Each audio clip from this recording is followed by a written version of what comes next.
ఒక సెల్ఫ్గా ఒక వీడియో తీసుకుంటూ ఉన్నా. ఆ వీడియో తీసుకుంటున్నప్పుడు ఆ వీడియోలో కుర్చీలో కూర్చున్న నా భార్య, ఇద్దరు పిల్లల్ని కూడా వీడియో తీసా.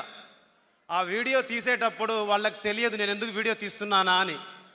అప్పటికి ఇంటికి కిరాయి ఎలా కట్టాలి, పిల్లల్ని ఎలా చదివించుకోవాలి, ఎలా బతకాలి, రేపు ఎలా గడపాలి అనే ఒక సందేహంలో చిట్ట చివరి రోజుల్లో చిట్ట చివరి క్షణంలో ఉన్నప్పుడు మా ఇంట్లో సెల్ ఫోన్ సిగ్నల్స్ రాని ఒక ఇంట్లో నేను ఉంటున్నప్పుడు ఒక ఫోన్ కాల్ వచ్చింది. మీరు పీపుల్స్ మీడియా ఆఫీస్కి రావాలి అని. మీరు ఎవరిని పిలిచారంటే బీమ్స్ మీరేనా అంటే నేనే అన్నాను. బట్ నన్ను పిలిచేటటువంటి అవకాశమే లేదు అంత పెద్ద కంపెనీ నుంచి. కానీ అలాంటి కంపెనీ నుంచి నాకు అవకాశం వచ్చింది. ఆ టైంలో నా సిచ్యువేషన్ ఏంటో తెలుసా?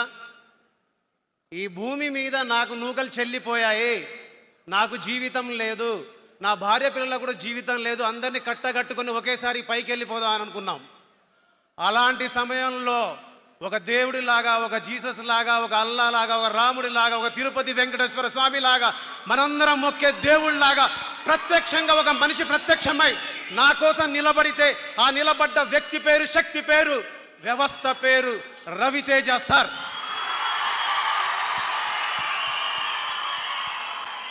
మాటల్లో చెప్పాలంటే ప్రేమ, పాటల్లో చెప్పాలంటే భక్తి. నిలబడి ఉన్నాను, రెండు కాళ్ళ మీద నిలబడి ఉన్నాను, 5 వేళ్లతో తింటున్నానంటే అమ్మా నాన్న నీ కొడుకు సజీవంగా ఉండడానికి రవితేజ సార్ కారణం. నీ కొడుకును నిలబెట్టిన రవితేజ సార్కి నాకు మాటలతో చెబితే సమాధానం అయిపోద్ది, మాటల్లో చెబితే సమాధానం అయిపోద్ది, కానీ పాటల్లో చెబితే చరిత్రలో నిలిచిపోతుంది అని చెప్పాను. అందుకే నా ప్రేమను ఎప్పుడు నేను సంగీతం రూపంలోనే సార్కి చెప్తాను. చాలామంది అనుకోవచ్చు అవసరాల కోసం, అవకాశాల కోసం చాలామంది చెప్తారు, చాలామంది కథలు చెప్తారు, కహానీలు చెప్తారని. శిశురోలి యొక్క కహానీలు కథలు చెప్పడు, ఉన్నదే చెప్తాడు, ఉన్నదే మాట్లాడతాడు. అందుకే సార్కి నేనంటే ఇష్టం, సార్ నాకంటే ఇష్టం. ఎందుకు ఆయనతో నేను కలిసి పనిచేస్తాను, ఎందుకు నేను ఆయనతో కలిసి పనిచేస్తాను చాలామంది అంటుంటారు. నాలాంటి వాళ్ళు నిలబడడం అంటే రేపు రాబోయే నాలాంటి చాలామందికి ఆయన అవకాశాలు ఇవ్వబోతున్నారు. ఆయన ఇక్కడ ఉండడం అంటే మనలాంటి చాలామంది ఇక్కడికి వచ్చి నిలబడటం, ఆయన ఇక్కడ సినిమాలు తీయడం అంటే మనలాంటి చాలామంది పాటలకి ప్రత్యక్ష రూపం రావడం, ప్రపంచంలో సమాజంలో మనందరికీ పేరు రావడం, మన అందరి తల్లిదండ్రుల ముందు మనంతటా మనం గర్వంగా నిలబడి ఇదిరా నీ కొడుకు అని చెప్పడం. అందుకే రవితేజ సార్ అంటే నాకు ఇష్టం. ఇప్పుడు కూడా సినిమా రికార్డింగ్ చేసి వచ్చా.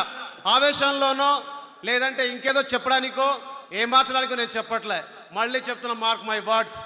ఒక బ్లాక్ బస్టర్ సినిమాకి సంగీతం అందించాను. బ్లాక్ బస్టర్ సినిమా ఇచ్చినందుకు రవితేజ సార్కి, భాను సార్కి, ఎస్పెషల్లీ వంశీ గారికి